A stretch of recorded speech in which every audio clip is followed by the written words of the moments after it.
नमस्कार साथियों, स्वागत है आप सभी का अंकित इंस्पायर्स इंडिया पर। मैं हूं अंकित अवस्थी और मेरे साथ जिन्हें आप देख रहे हैं ये मादुरो नहीं है। मादुरो की भेष में बैठाए हुए एक और देश के राष्ट्रपति हैं। नाम है जिनका डियाज कैनेल। राष्ट्रपति हैं क्यूबा के। चर्चा है कि इनके साथ भी कुछ ऐसा ही होगा, यानी मादुरो की तरह इन्हें भी उठाकर अमेरिका लेकर जाया जाएगा। कुछ इसी तरह जैसे मादुरो को ले जाया गया था अमेरिका वेनेजुएला से उठाकर, वैसे ही डियाज कैनेल के साथ भी अमेरिका तैयारी कर रहा है करने की। ये मैं नहीं कहता, ये अमेरिका के सांसदों के द्वारा लगाई गई तस्वीरें हैं जो चाहते हैं कि ट्रंप इनके साथ भी यही करें। आफ्टर ऑल क्यूबा ने क्या बिगाड़ा है भाई?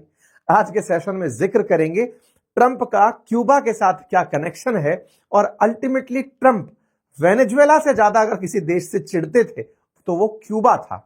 लेकिन पहले पत्ता वेनेजुएला का कट गया क्योंकि वहां तेल था। क्यूबा जाना जाता है अमेरिका के बेइज्जती के लिए। यह वो राष्ट्र है जिसने कभी अमेरिका की नाक में दम कर दिया था। मात्र 150 किलोमीटर दक्षिण में स्थित यह देश कभी परमाणु बम की मिसाइलें लगाकर अमेरिका के खिलाफ बैठ गया था। इसके राष्ट्रपति को मारने की न जाने कितनी बार कोशिशें अमेरिका ने की। फिदेल कास्त्रो यहां के राष्ट्रपति हुआ करते थे और कहते थे कि अगर ओलंपिक में एक यदि इस प्रकार का स्पोर्ट्स रखा जाए कि बताओ कितनी बार बचे, तो फिदेल कास्त्रो विजेता घोषित होते, क्योंकि अमेरिका ने सैकड़ों बार उन्हें मारने के प्रयास किए। इतना ही नहीं, अमेरिका ने हर संभव सैंक्शंस, टैरिफ्स, जो भी स्कीम लगा सकते थे वो क्यूबा पर लगाई, लेकिन वो बच निकले। फिर भी आज फिदेल कास्त्रो नहीं है, वेनेजुएला के मादुरो नहीं है, अब संकट क्यूबा के ऊपर है। और अमेरिका जिसके साथ दुश्मनी चली आ रही हो, कोई 60-70 साल से, उसे पूरा करने के लिए कुछ तो करेगा। वो यहां पर इनके संदेश से साफ दिखाई देता है। ट्रंप ने वेनेजुएला से बोलकर क्यूबा को आने वाला तेल रुकवा दिया है। चारों तरफ से क्यूबा की घेराबंदी हो चुकी है और इस घेराबंदी के बाद क्यूबा के हाल बिल्कुल वेनेजुएला से भी बदतर होंगे, क्योंकि वेनेजुएला के पास प्राकृतिक संसाधनों का भरमार था। वेनेजुएला के बाद क्यूबा के पास तेल नहीं है, देश चलाने के लिए संसाधनों का संकट होगा। स्थिति बड़ी विकट होगी, विस्तार से समझेंगे। लेकिन आज की इस कहानी को समझने से पहले आपको इतिहास बता दें कि क्यूबा के लिए ये कोई नई बात नहीं है। अमेरिका की नाक में दम करने वाला क्यूबा हवाना सिंड्रोम का जनक माना जाता है। आज के सेशन में आपको जानकारी देंगे कि कैसे लोगों की तस्वीर पर, लोगों के टी शर्ट पर एक तस्वीर क्यूबा से निकल कर आई थी, जिसे लोग आज भी विद्रोह के प्रतीक के रूप में पहनते हैं। आज बहुत सी बातें, बहुत सी कहानियां इस सेशन से आपको पता लगानी है, लेकिन उससे पहले मैं कुछ आपको जरूरी बातें बताना चाहूंगा। और वो जरूरी बातें हैं देश की ग्रोथ से रिलेटेड, और वो ग्रोथ बताना इसलिए जरूरी है क्योंकि जियोपॉलिटिकल चर्चाओं में कई बार आपका मन देश भारत के बारे में जानकारी प्राप्त करने के लिए बहुत ज्यादा उग्र रहता है। मैं फिदेल कास्त्रो का भारत कनेक्शन भी बताऊंगा, लेकिन इससे पहले आपको यह बता दूं कि तमाम प्रकार की जियोपॉलिटिकल्स जो सिचुएशन चल रही हैं, उस बीच में भारत की इकोनॉमी अभी भी बराबर बूम पर है। सबसे फास्टेस्ट ग्रोइंग इकोनॉमी बना हुआ है भारत, और ऐसे में टेक्नोलॉजी और एआई को लेकर के तमाम प्रकार के प्रयास हर सेक्टर के अंदर हो रहे हैं। और ऐसे में आज के लिए मैं आपके सामने जो जानकारी लेकर आया हूं वो है स्केलर के बारे में। स्केलर जो कि जाना जाता है सॉफ्टवेयर डेवलपमेंट, डेटा साइंस और मशीन लर्निंग के एक ऑनलाइन टेक प्लेटफॉर्म के रूप में, जहां से आप एजुकेशन ले सकते हैं। यहां से आप इस प्लेटफॉर्म पर जाकर के इन तीनों प्रकार की विधाओं को सीख सकते हैं उन लोगों के माध्यम से जो ऑलरेडी किसी ना किसी बड़ी कंपनी में बड़े पद पर रहे हैं, और वो आपके मेंटर बनकर आपको यहां पर नॉलेज दे रहे हैं। इस प्लेटफॉर्म पर खुद एआई कंपेनियन उपलब्ध है चैट के रूप में, जिससे आप अपने डाउट्स को सॉल्व कर सकते हैं। यदि आप अपने नॉलेज को यहां से स्किल अप करना चाहते हैं तो ये प्लेटफॉर्म ऑलरेडी 15,000 से अधिक लोगों के करियर को संवार चुका है। 1200 से ज्यादा इनके प्लेसमेंट पार्टनर्स रहे हैं। 100+ कैपस्टोन प्रोजेक्ट्स ये प्रोवाइड कर चुका है।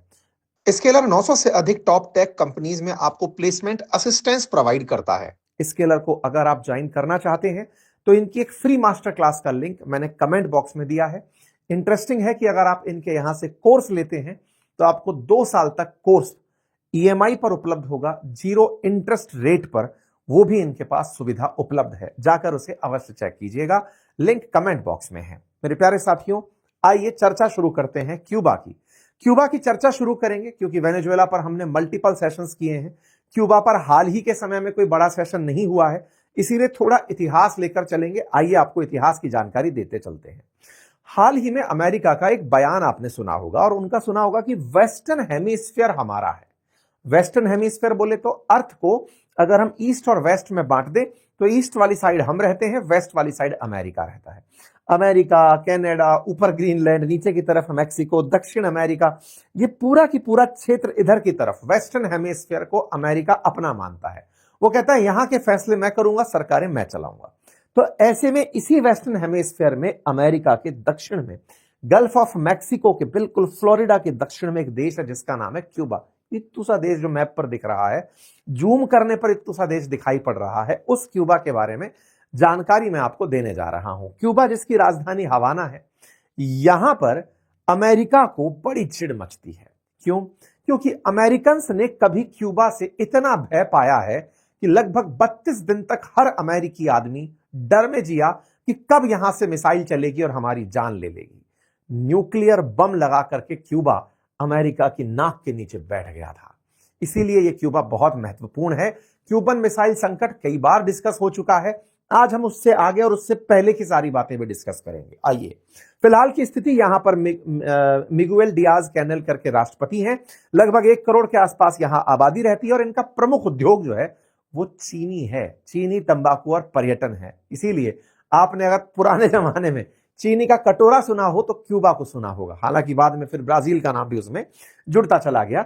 यहां की भाषा स्पेनिश है। अब स्पेनिश के पीछे का इतिहास है। असल में जो स्पेन ढूंढने निकला था इंडिया को, असल में कोलंबस ही तो निकला था, इंडिया खोजने निकला था, पहुंच गया अमेरिका था, वही कोलंबस, क्रिस्टोफर कोलंबस पहुंचा यहां पर और उसने इस जगह की खोज की थी। क्यूबा जो है वो कोलंबस द्वारा खोजा गया था। कोलंबस स्पेनिश था, इसलिए स्पेन के लोग आकर सबसे पहले यहां कब्जा किए, इसलिए यहां पर लंबे समय तक स्पेन के लोगों का प्रभाव रहा। भाषा यहां पर मूलतः स्पेनिश इसीलिए बोली जाती है।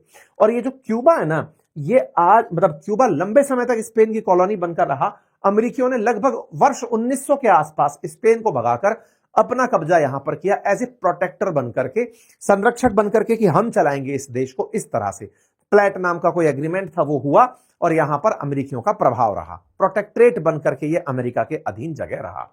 अब चर्चा है फिलहाल इस व्यक्ति की जिनका नाम है डियाज कैनेल, जो यहां पर फिलहाल राष्ट्रपति हैं और यहां पर अमेरिका वाले जो हैं वो इनसे अजब चिढ़ मचाए हुए हैं, उस तक भी हम पहुंचेंगे। खैर, थोड़ा सा इतिहास जान लेते हैं। क्यूबा भाषा का शब्द क्यूबाओ से निकल कर आया है, जिसका मतलब होता है प्रचुर मात्रा में उपजाऊ भूमि। इसी कारण से यहां पर स्पेन वालों ने चीनी का पौधा लगाया और चीनी यहां से भर भर के पैदा हुई, बड़ी मात्रा में एक्सपोर्ट की गई और अमेरिका समेत दुनिया के बहुत सारे देश यहां के चीनी से मतलब लंबे समय तक पोषित रहे।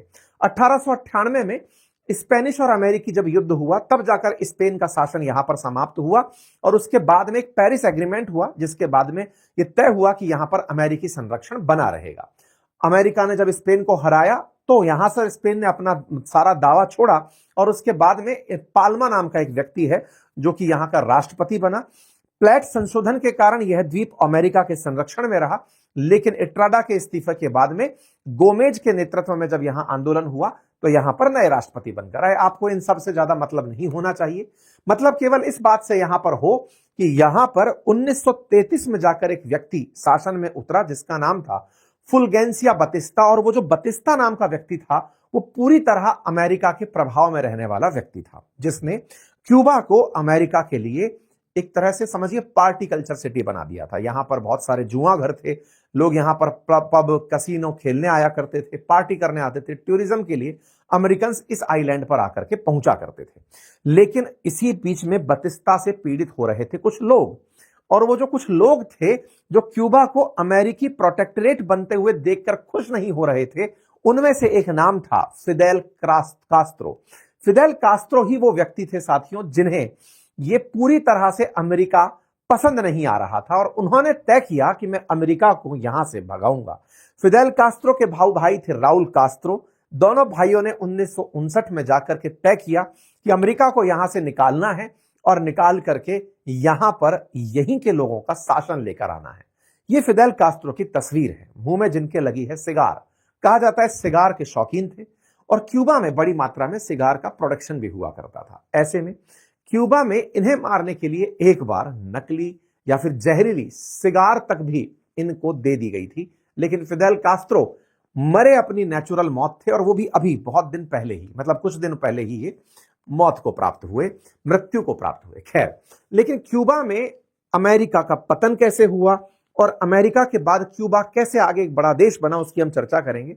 लेकिन जब चर्चा हो तो उससे पहले थोड़ी भूमिका में यह जान लीजिए कि क्यूबा वो देश है साथियों जो अपनी हेल्थ व्यवस्था के लिए, अपने यहां पर एजुकेशन के लिए आज भी बहुत सारे वर्ल्ड वाइड कंट्रीज के लिए मोटिवेशन बना हुआ है। आप ऐसे समझिए कि यहां पर पूरी तरह सार्वजनिक रूप से, यानी कि सरकारी तरीके से ही अस्पताल उपलब्ध है, स्कूल्स उपलब्ध हैं। यहां पर कोई प्राइवेट हॉस्पिटल और स्कूल नहीं है। प्राइवेट हॉस्पिटल नहीं है, इसका मतलब समझिए कि सारे डॉक्टर्स इनके अपने सरकारी कॉलेजेस से बनाए हुए हैं। 1000 लोगों के ऊपर 9 डॉक्टर यहां एग्जिस्ट करते हैं। यहां की लिटरेसी रेट देश दुनिया के अंदर सबसे टॉप में मानी जाती है, ऑलमोस्ट 99% के आसपास क्लेम की जाती है। यानी कि जो लोग हैं सब अत्यधिक पढ़े लिखे लोग बाग हैं। ये दुनिया के अंदर साम्यवाद का सबसे बड़ा उदाहरण बनकर अपने आप को पेश किया। यहां के लोगों के बीच में कोई असमानता ना हो, इसीलिए क्यूबा ने पूरी तरह जनता के लिए सार्वजनिक मतलब संसाधन ही रखे। कोई अमीर नहीं होगा, सब पर सरकारी शासन होगा, सरकार सबको चलाएगी, और ये करने में कामयाब भी हुए थे। और ये पूरा काम फिदेल कास्त्रो ने किया था सोवियत रूस से इंस्पायर होकर के। अमेरिकियों को इसी बात की सबसे ज्यादा चिढ़ हुआ करती थी। यही कारण है कि अमेरिकियों ने इसे बदलने के लिए तमाम वो प्रयास किए कि फिदेल कास्त्रो को अगर नहीं हटाया गया तो अमेरिका के बहुत से लोग फिदेल कास्त्रो से मोटिवेशन लेकर समानता की बात करेंगे। लेकिन इसी बीच में एक चेहरा जिसे आप में से बहुत से लोगों ने लोगों की टी शर्ट पर बना देखा होगा, नाम है जिनका चे ग्वेरा। असल में जब हम फिदेल कास्त्रो, राउल कास्त्रो की बात कर रहे होते हैं तो एक चर्चा चे ग्वेरा की भी होती है। चे ग्वेरा भी वो व्यक्ति थे जो अर्जेंटीना से आए थे, डॉक्टर थे, क्यूबा में थे, फिदेल कास्त्रो के साथ थे और अमेरिकियों को भगा रहे थे। इनका मकसद कभी शासन करना नहीं था। ये वो क्रांतिकारी थे कि जहां जहां अमेरिकियों का शासन है, मुझे वहां से उनको भगाना है। बोलिविया की क्रांति के लिए भी ये जिम्मेदार थे। चे ग्वेरा जो है ये क्यूबा के अंदर अमेरिकियों को भगाने के बाद बोलिविया के जंगलों में जाकर वापस से यही वेनेजुएला और इसके दक्षिण में जाकर के लोगों को क्रांति के लिए उकसा रहे थे, गुरिल्ला युद्ध की टेक्निक सिखा रहे थे कि अमेरिकियों को हमने गुरिल्ला युद्ध से भगाया है, आप लोग भी भगा सकते हो। तो ये जो चे ग्वेरा हैं, इन्हें अमेरिकियों ने जंगल में घेर करके घात लगाकर मारा था। लेकिन जिस समय ये मरे थे उस समय के बयान, जिस व्यक्ति ने इन्हें मारा उस सार्जेंट के बयान आज भी चर्चित हैं। उसमें ये कहते हुए मरे थे कि तुम मुझे मार रहे हो, मेरे विचार को नहीं। यही कारण है कि अर्जेंटीना के जो ये चे ग्वेरा हैं, इनकी बातें आज भी क्रांतिकारी जब सत्ता के खिलाफ लड़ रहे होते हैं तो इनकी बातें उनके बीच का मोटिवेशन बनती हैं। आप में से बहुत से लोगों ने कई टी शर्ट्स पर इस तस्वीर को बने देखा होगा, जो कि सिस्टम के खिलाफ विरोध के रूप में आज भी दुनिया भर के देशों में, इंडिया इटसेल्फ में भी कुछ लोग इस तस्वीर को जब पहनकर घूमते हैं तो वे ये बताना चाहते हैं कि हम सिस्टम के खिलाफ हैं, ये जो चल रहा है हम उसके खिलाफ हैं। खैर, चे ग्वेरा का जिक्र ना हो, फिदेल कास्त्रो का रहे, ये थोड़ा सा सही जस्टिस नहीं होगा। हालांकि किसी देश के इतिहास को मैं 30-35 मिनट के अंदर बता के निकल जाऊं, ये भी अपने आप में अन्यायपूर्ण है। लेकिन हाँ, आपको किरदार परिचय तो मैं करा ही चलता हूं, बाकी आपकी रुचि है, आप जाकर पढ़ते रहिएगा। आगे बढ़ते हैं साथियों। तो कास्त्रो के बाद में, जो फिदेल कास्त्रो के बाद में यहां का मामला आगे बढ़ने लगता है, तो फिदेल कास्त्रो के नेतृत्व में यहां पर बड़ी मात्रा में कम्युनिस्ट आंदोलन होते हैं। बड़े बड़े परिवर्तन अमेरिकियों, मतलब क्यूबा जो है वो खुद के लेवल पर करता है और अमेरिकियों को पछाड़ने का प्रयास किया जाता है। इसी बीच में अमेरिका फिदेल कास्त्रो को हटाने के लिए बे ऑफ पिग्स इन्वेजन नाम का एक मिशन लॉन्च कर देता है। और उसके अंदर होता यह है कि जो क्यूबा से निकले हुए निर्वासित लोग थे या भागकर चले गए थे अमेरिका उन्हें ही वापस भड़का करके क्यूबा में भेजता है कि जाओ और कास्त्रो को मार कर आओ। लेकिन इनकी सैन्य सूझबूझ ने अमेरिकी प्रयास को विफल कर दिया। अक्टूबर 1962 में अमेरिकी विमानों ने कुछ ऐसा नजारा देखा जिसके चलते अमेरिकियों को लगा कि जिस फिदेल कास्त्रो को हम मारने जा रहे थे ये तो हमें मार देगा। और वो नजारा था अमेरिका के ऊपर मिसाइलें तैनात करने का। आज भी इतिहास में इसकी सबसे ज्यादा जिक्र होती है कि अमेरिका के लिए जो आज तक CIA का सबसे बड़ा फेलियर कहा जाए, या फिर यह कहा जाए कि अमेरिका जिसकी चिंता, जिस सोच को जिंदा नहीं रख पाया कि कभी उनके साथ भी ऐसा हो सकता है, वो नमूना जो है वो मिसाइल क्राइसिस है, जो कि क्यूबा के बारे में जिक्र किया जाता है। तो कहानी क्या थी? अक्टूबर 1962 की बात थी। दुनिया परमाणु युद्ध के मुहाने पर पहुंच गई थी। कारण था क्यूबा, क्योंकि क्यूबा में फिदेल कास्त्रो को मारने के जो भी अमेरिकी प्रयास हो रहे थे उससे तंग आकर के क्यूबा ने यूएसएसआर सोवियत रूस के साथ दोस्ती कर ली और कहा कि सर देखो, मैं आपका साम्यवाद अपनाता हूं, साम्यवाद है, आपका सोशलिज्म अपनाता हूं, कम्युनिस्ट बनता हूं, तो मुझे अमेरिका जीने नहीं देता, आप मेरे साथ क्या मित्रता कर सकते हैं? तो उन्होंने बताया, बोले क्या चाहिए बता। बोले सर मैं ये चाहता हूं कि आप मुझे अपने यहां परमाणु बम लगाने की अनुमति दो। बोले भाई ठीक है, ले लो हमारी मिसाइलें। तो भाई साहब, रूसियों ने अपने परमाणु बम क्यूबा में भेज दिए। क्यूबा में बड़ी मात्रा के अंदर मिसाइलें तैनात कर दी गई। यह बात कानो कान अमेरिकियों को पता नहीं चली। फ्लोरिडा से मात्र 150 किलोमीटर की दूर पर मेनलैंड क्यूबा है, लेकिन किसी को यह पता नहीं चला कि सैकड़ों की संख्या में मिसाइलें तैनात हो चुकी हैं अमेरिका पर हमला करने के लिए। फिदेल कास्त्रो को इसीलिए इतिहास में महान माना गया कि उन्होंने इतना खूबसूरती से यह काम किया कि रशिया से चलकर क्यूबा तक सैन्य जहाज भी आए, सब कुछ आए, लेकिन किसी को पता नहीं चला। 1962 का समय था जिसे क्यूबल मिसाइल संकट के बारे में जाना जाता है। कहा जाता है कि 14 अक्टूबर को अमेरिकी जासूसी विमान ने क्यूबा की सीमा से लगे इलाकों में जब उड़ान भरी तो उन्हें 928 एरियल तस्वीरें खींची। उन तस्वीरों में उन्होंने देखा कि बड़ी मात्रा में मिसाइलें क्यूबा में तैनात कर दी गई हैं। ये कुछ मिसाइलों की तस्वीरें हैं, सिंबॉलिक प्रेजेंटेशन है, ये रियल टाइम इमेजेस हैं जो बाद में रिलीज हुई, जिसमें क्यूबा के अंदर मिसाइलें तैनात थी अमेरिका पर हमला होने के लिए। यह जासूसी विमान एक इंटेलिजेंस खबर के बाद निकला था। इंटेलिजेंस में एक क्रिप्टोग्राफर थी जिसका नाम भी काफी ज्यादा चर्चित रहा, जिनकी तस्वीर भी मैंने अभी हाल आपके सामने दिखाई। इनका नाम था जुआनिटा मूडी। इन्होंने कभी कुछ खबर डिकोड की थी, क्योंकि क्रिप्टोग्राफर थी तो ये कोड्स में जो बातें होती थी उनको डिकोड करने का प्रयास कर रही थी। उनको यह पता चला कि क्यूबा कुछ परमाणु बम जैसी घटना कर रहा है। फिदेल कास्त्रो को मारने का अमेरिका ने प्रयास किया, वो बदले की तैयारी कर रहा है। यह बात जब पता चली तो उन्होंने कंफर्मेशन के लिए इनके ऊपर से एक हवाई जहाज उड़ाया जिसने कम से कम 1000 के आसपास तस्वीरें खींची। तो उन तस्वीरों में यह पता चला कि मिसाइलें तो खुलेआम खड़ी है चलने के लिए। बस उसके बाद से अमेरिकियों की हालत खराब हो गई।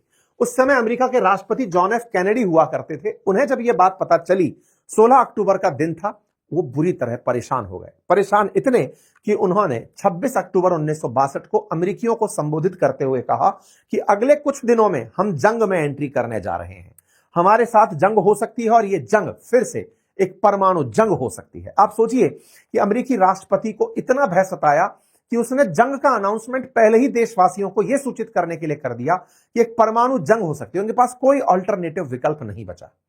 ये वो तस्वीर है जिस समय जॉन एफ कैनेडी टीवी पर पूरे देश को संबोधित कर रहे थे और उस समय बता रहे थे कि हमारे साथ क्या हो रहा है। इन्होंने बताया कि रूस ने अमेरिका की नाक के नीचे ही क्यूबा के अंदर पूरी तरह से मिसाइलें जमा दी हैं और अब अमेरिका अपने पड़ोस में रूसी मिसाइलों को सहन नहीं करेगा और इन्होंने तत्काल प्रभाव से क्यूबा को घेरने के लिए नौसेना को भेज दिया।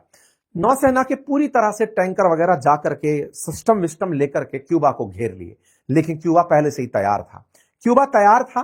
कुछ विमान फाइटर जेट के रूप में क्यूबा के ऊपर से उड़ने के लिए जैसे ही तैयार हुए, क्यूबा ने उन्हें मार गिराया। जिस तरह से उन्हें मार गिराया, 27 अक्टूबर का समय था, जैसे ही वो मार गिराया अमेरिका पीछे हट गया। अमेरिका समझ गया कि क्यूबा डरने वाला नहीं है और ऐसे में तत्काल प्रभाव से जॉन एफ कैनेडी बोलते हैं कि हम वार्ता के लिए तैयार हैं। हर तरह की स्थिति तैयार थी, लेकिन यूएसएसआर बातचीत के लिए तैयार नहीं था। यूएसएसआर ने, यानी इस समय के सोवियत रूस ने, अमेरिका को मजा चखाने के लिए सारा काम किया था, लेकिन इसके पीछे एक कहानी और थी। उस समय अमेरिकियों ने यूएसएसआर पर कंट्रोल करने के लिए तुर्की में परमाणु बम खड़े कर रखे थे। तो यूएसएसआर चाहता था कि बेटा तुम अगर हम पर परमाणु बम तान कर रखोगे तो हम तुम पर तान कर रखेंगे, हमें जगह मिल चुकी है। अमेरिकियों ने यूएसएसआर से बात करने के तमाम प्रयास किए। धीरे धीरे बातचीत रास्ते में चलने लगी। बातचीत हुई, अचानक देखा गया कि बड़ी मात्रा में जो समुद्र में चलता हुआ समुद्री बेड़ा रूस से चलकर क्यूबा आ रहा था, अमेरिका की बगल में पहुंचता है और वहां जाकर रुक जाता है। इससे अमेरिकियों की धड़कनें बढ़ जाती हैं। लेकिन फिर वही बात था कि नेगोशिएशन के दौर चल रहे थे, वार्ता के दौर चल रहे थे। अचानक फिर से वही क्रिप्टोग्राफर जो हैं, उन्हें एक मैसेज मिलता है कि एक रूसी जहाज लौट रहा है। एक रूसी जहाज लौट रहा है। ये अमेरिकियों के लिए अब तक की सबसे बड़ी 29 दिनों में सूचना थी कि रूस हमसे लड़ने से दूर जा रहा है और रूस यहां से पलटता है, लेकिन अपनी 2 शर्तें देकर जाता है। पहली शर्त होती है कि अमेरिका क्यूबा पर हमला नहीं करेगा और दूसरा, तुर्की से अपने परमाणु बम हटाएगा। अमेरिका दोनों शर्तें मानता है। पूरी तरह से क्यूबा से ब्लॉकेड हटाया जाता है और तय किया जाता है कि क्यूबा पर अब कभी अमेरिकी हमला नहीं होगा। अगर ऐसा हुआ तो क्यूबा से फिर सोवियत रूस लड़ाई लड़ेगा, क्यूबा की तरफ से लड़ाई लड़ेगा। ये वो घटना थी जिसने अमेरिका को सोवियत रूस के सामने शीत युद्ध के समय इस तरह से ह्यूमिलिएट किया था कि अमेरिका का जो अंदर से दम फूलकर निकला था कि हमने हिरोशिमा नागासाकी पर न्यूक्लियर बम गिराए हैं, वो फुस्सी हो गया था।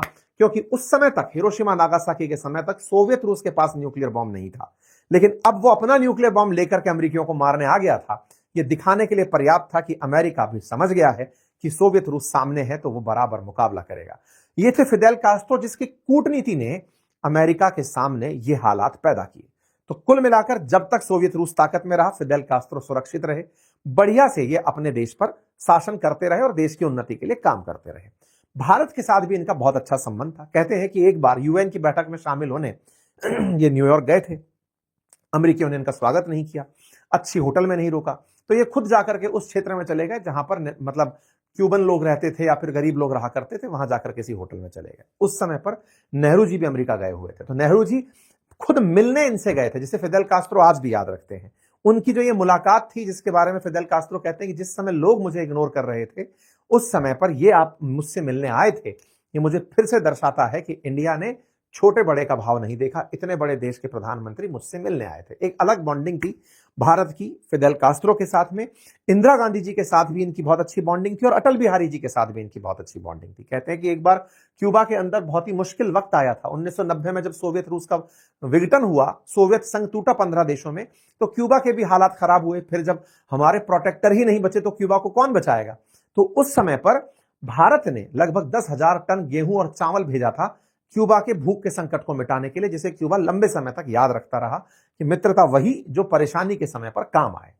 खैर, कुल मिलाकर के क्यूबा ने न केवल अमेरिकी नाकेबंदी के दौरान तरक्की की, बल्कि दुनिया के सामने कुछ मुकाम हासिल किए। जैसे आज भी यहां पर जो लाइफ एक्सपेक्टेंसी है 78 से 79 साल के बीच में है, 78 से 79 साल के बीच में 78-79 ईयर एवरेज है। यहां का जो बाल मृत्यु दर है वो 4 से 5 बच्चे ही प्रति 1000 पर है। यहां पर 6000 से कम डॉक्टर थे 1960 में, लेकिन आज 1000 लोगों पर 9 डॉक्टर हैं। और तो और कोविड-19 के दौरान क्यूबा ने अपनी एब्डाला और सोबरना नाम की दवाई बनाई, जो कि कोविड में 90% तक कारगर रही और इसने दुनिया को उन वैक्सीन को बेचा भी था। कुल मिलाकर क्यूबा अपनी लिटरेसी के लिए, स्वास्थ्य सेवाओं के लिए आज भी दुनिया के बहुत से देशों के सामने एक स्टैंडर्ड पैमाना सेट करता है। पूरी तरह सरकारी सिस्टम है, कोई प्राइवेट एजुकेशन नहीं, कोई प्राइवेट अस्पताल नहीं। ये सारा काम फिदेल कास्ट्रो का था। फिदेल कास्ट्रो अपनी नेचुरल मौत मरे 2006 के अंदर। उनके भाई राउल कास्ट्रो ने आकर के फिर सत्ता को संभाला और फिर 2008 में आधिकारिक तौर पर वो राष्ट्रपति बनकर रहे। फिदेल कास्ट्रो की मौत के बाद में मतलब इनके जो भाई हैं उन्होंने सत्ता को संभाला, राउल कास्ट्रो ने। जब राउल कास्ट्रो सत्ता में आए, उस समय अमेरिका की तरफ से इनके साथ दोस्ती का हाथ बढ़ाया गया। बराक ओबामा ने इनसे मुलाकात की। बराक ओबामा ने इनके साथ लगे काफी सारे सैंक्शंस हटाए और धीरे धीरे चीजों को बहाल करने का प्रयास किया। इसी बीच में अमेरिकी राष्ट्रपति बराक ओबामा और फिदेल कास्ट्रो के भाई राउल कास्ट्रो ने अचानक ये ऐलान कर दिया कि दोनों देश अब बढ़िया से एक दूसरे के साथ रहेंगे। कहते हैं कि उस समय पोप फ्रांसिस ने इन दोनों के बीच में मध्यस्थता कराने का काम किया था। अमेरिका की तरफ से यह बड़ी बात थी, क्योंकि अल्टीमेटली बराक ओबामा कुल मिलाकर क्यूबा के साथ मित्रता करने के लिए तैयार हो गए थे। अमेरिका की तरफ से इतने दिन से हाशिए पर रहा एक देश फिर से वापस रास्ते पर चला आया था। बराक ओबामा वो राष्ट्रपति थे जो खुद क्यूबा की यात्रा करके आए थे, क्योंकि उनका मानना यह था कि हमने इतने दिन तक इसको अलग रखा, हम उससे कुछ नहीं पाए, कम से कम अब मिलकर साथ रहेंगे, हो सकता है कि हम इनके साथ कुछ बेहतर कर पाए। 2016 में खुद क्यूबा जब बराक ओबामा गए तो यह अपने आप में किसी अमेरिकी राष्ट्रपति की 1928 के बाद पहली यात्रा कंसीडर की गई। ओबामा चले गए, उसके बाद ट्रंप आए, फिर बाइडेन आए।